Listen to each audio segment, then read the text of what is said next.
Assalamualaikum warahmatullahi wabarakatuh. Perkenalkan, nama saya Rifki Mubarok. Saya dari Fakultas Teknik Informatika Universitas Islam Lamongan, NIM 111910077, kelas 5B. Di sini saya akan membuat sebuah video untuk memenuhi sebuah tugas dari mata kuliah Pendidikan Anti Korupsi. Di sini videonya adalah menjelaskan tentang file PPT yang sudah disiapkan oleh dosen saya, yakni Bu Azza. Saya disuruh untuk menjelaskan tentang PPT ini. Ini adalah PPT-nya. Yang pertama terlebih dahulu yakni pengertian korupsi tersendiri.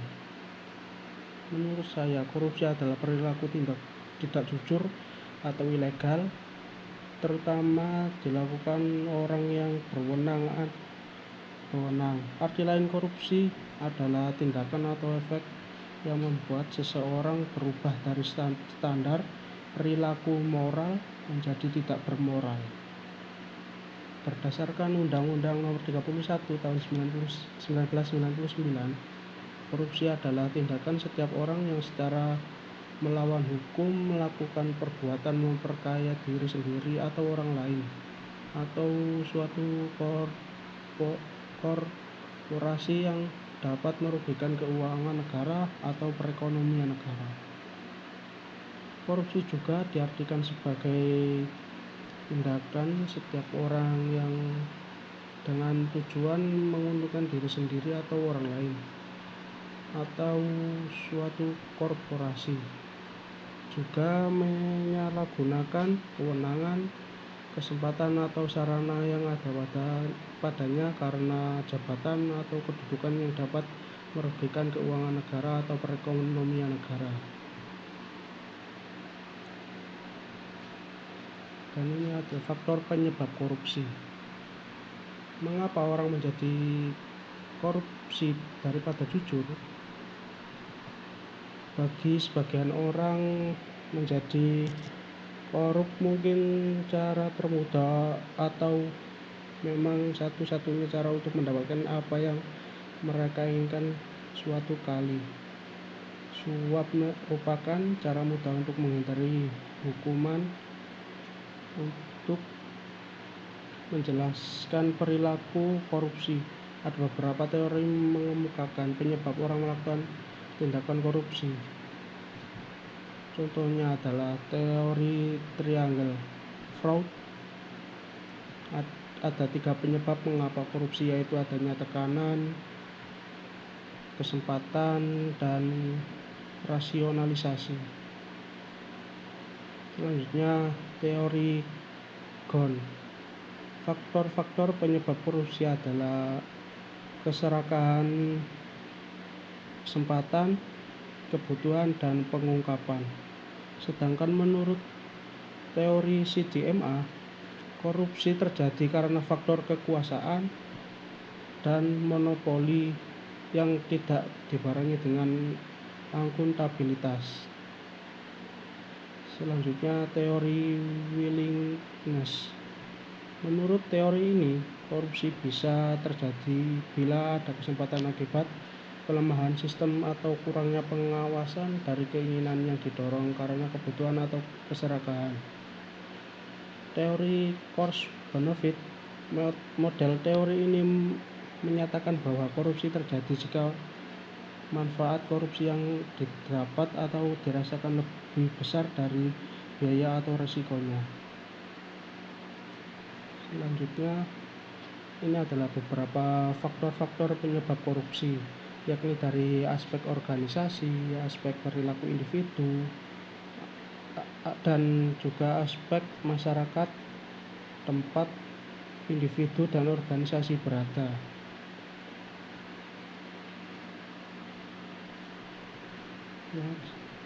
Aspek perilaku individu.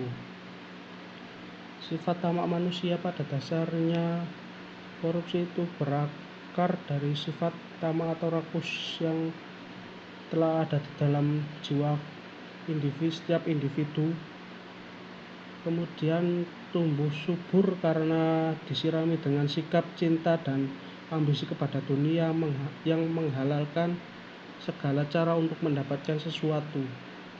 Moral yang kurang kuat menghadapi godaan itu tidak peduli dengan masyarakat dan ingin mendapatkan segalanya sendiri. Lalu malas bekerja sehingga menimbulkan rasa ingin mendapatkan banyak uang sehingga dapat berfoya-foya dan bermalas-malasan. Gaya hidup konsumtif. Kemudian selanjutnya masyarakat konsumtif. Ketika perilaku konsumtif masyarakat serta sistem politik yang masih mendewasakan materi, maka dapat memaksa terjadinya permainan dan korupsi.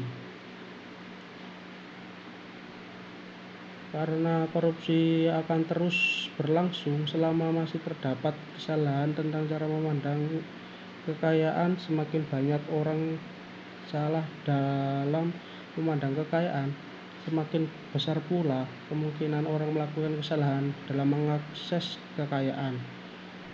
Contohnya konsumsi atau makan. Di sini perilaku konsumsi perilaku masyarakat konsumtif dalam hal makanan, yakni seorang yang suka membelanjakan suatu makanan yang berlebihan, kemudian tidak memakannya dengan habis sehingga mubazir makanan tersebut, hingga tidak memperdulikan masyarakat sekitar yang saat ini kekurangan makanan, minuman, dan sebagainya. Kemudian contoh konsumtif dalam hal konsumsi, yaitu kegiatan memakai, menggunakan, atau menikmati barang atau jasa untuk memenuhi kebutuhan. Kemudian hal konsumtif dalam konsumsi atau berbelanja, yakni contohnya adalah kita membelanjakan suatu hal yang tidak kita perlukan untuk saat ini dan tidak memikirkan jangkau ke depannya. Seperti contoh gambar ini, diskon. Kita tidak memperdulikan lagi hal-hal yang kita akan belanjakan kemudian hari. Saat kita melihat diskon ini, kita akan merasa tamak dan berbelanja semau kita. Dan next, yakni mengantri. Dalam hal ini yakni korupsi, kita ingin selalu menyerobot dalam antrian ini sehingga tidak memikirkan orang-orang di sekitar ini yang telah lama mengantri, sedangkan kita maunya menyerobot terus sehingga tidak memperdulikan orang lain. Kemudian selanjutnya yakni korban ibu berbelanja. Ya, di sini juga korupsi dalam hal waktu. Kita tidak memperdulikan orang yang mengantar berbelanja. Kita korupsi waktu di sini adalah kita terlalu enak berbelanja, sedangkan tidak memikirkan orang yang sudah menunggu kita terlalu lama dan kecapean, sehingga korban di sini sampai tidak sadarkan diri. Selanjutnya, konsumsi belanja. Konsumsi dalam masyarakat kapitalisme modern bukan mencari kenikmatan, tetapi lebih pada perbedaan. Yang kedua, belanja saat ini menjadi kebiasaan.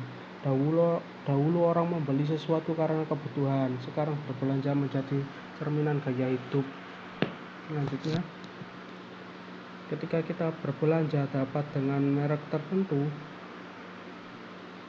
maka kita sedang proses untuk mendefinisikan diri kita yang berbeda dengan orang lain. Begitupun kita melihat orang lain menggunakan barang merek tertentu, maka pendapat kita terhadap orang tersebut akan berubah. Selanjutnya,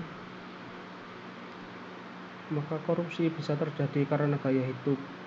Seseorang atau keluarganya yang berkelas dan mementingkan barang-barang mewah dengan merek terkemuka.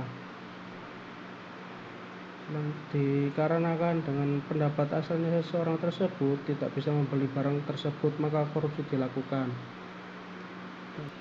Aspek perilaku individu dalam kurung aspek sosial. Perilaku korupsi dapat terjadi atas dorongan keluarga. Di sini adalah yang menyalahkan sifat baik seseorang yang sudah menjadi pribadinya, sedangkan lingkungan malah memberikan dukungan, bukan memberikan hukuman pada orang ketika seseorang menyalahkan kekuasaannya.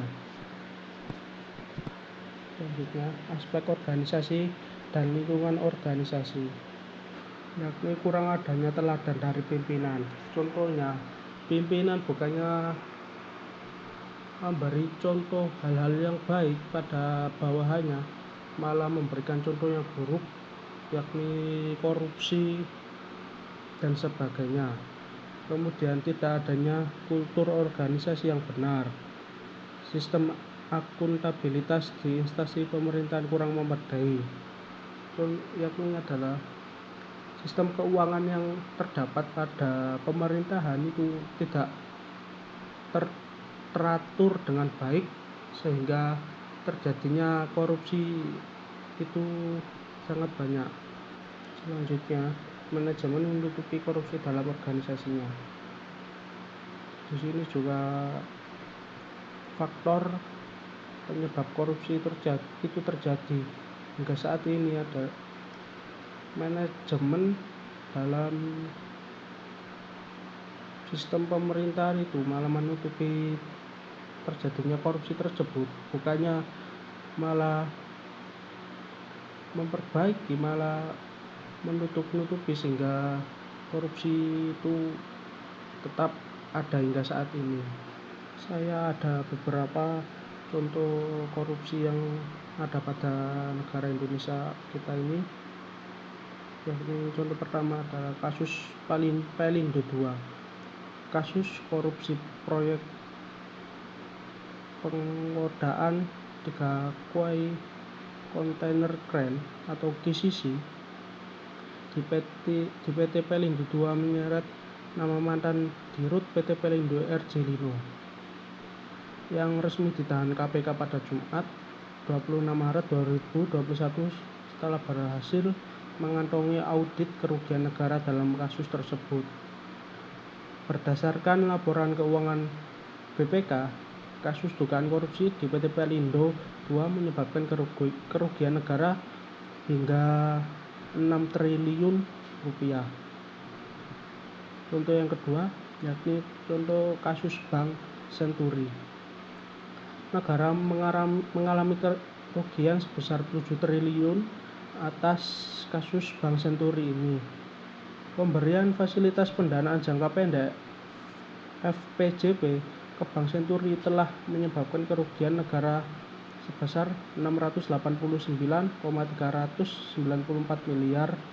Kasus ini turut menyeret beberapa nama besar, namun baru Budi Mulya yang sudah divonis 15 tahun penjara. Mungkin cukup sekian penjelasan dari saya untuk materi PPT dalam mata kuliah pendidikan anti korupsi ini. Mohon maaf atas kesalahan yang saya perbuat. Mohon dimaafkan. Wassalamualaikum warahmatullahi wabarakatuh.